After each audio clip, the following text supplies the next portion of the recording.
ഡോ കുറെ നാളായല്ലോ നിങ്ങൾ രണ്ടുപേരുടെ പുറകെ നടക്കാൻ തോന്നിട്ട്. എന്താണോ നിങ്ങളുടെ പ്രശ്നം? ഇവന് കുട്ടീനെ ഭയങ്കര ഇഷ്ടം. അതൊന്ന് നേരിട്ട് കണ്ട് പറയാനായിട്ട്. എന്റെ പൊന്നു ഏട്ടാ, നിങ്ങൾ എന്നെ ചതിക്കല്ലേ. എനിക്ക് കല്യാണം കഴിഞ്ഞൊരു ഭർത്താവൊക്കെ ഉള്ളതാ. അയ്യോ, ഭർത്താവിനാരൊന്നും കുഴപ്പമില്ല, അതൊക്കെ ഞാൻ സെറ്റായിക്കോളാം. അതല്ല, ഭർത്താവിനെ പറഞ്ഞ് സമ്മതിപ്പിക്കണമല്ലോ, അതിന്റെ കാര്യം പറഞ്ഞാൽ. അതെ, അതൊന്നും വേണ്ട. എനിക്കറിയില്ലായിരുന്നു കുട്ടിയുടെ കല്യാണം കഴിഞ്ഞാരൊന്നും എനിക്കറിയില്ലായിരുന്നു. ഞങ്ങൾ പോയിക്കോളാം. സോറി ട്ടോ, ക്ഷമിക്കണേ. വന്നേ. അതെ ചേട്ടാ, എനിക്കും ചേട്ടനെ തിരിച്ച് ഇഷ്ടമൊക്കെ തന്നെയാണ്. അപ്പൊ കല്യാണം കഴിഞ്ഞ് ഭർത്താവ് കൊണ്ടെന്ന് പറഞ്ഞത്? അത് ഞാൻ ചുമ്മാ പറ്റിക്കാൻ വേണ്ടി പറഞ്ഞു. ഭർത്താവില്ലേ?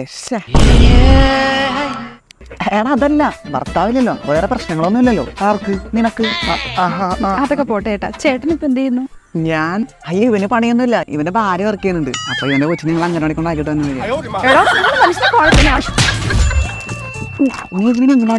പിന്നെ കൊച്ചിനെ വിളിക്കണ്ടേ?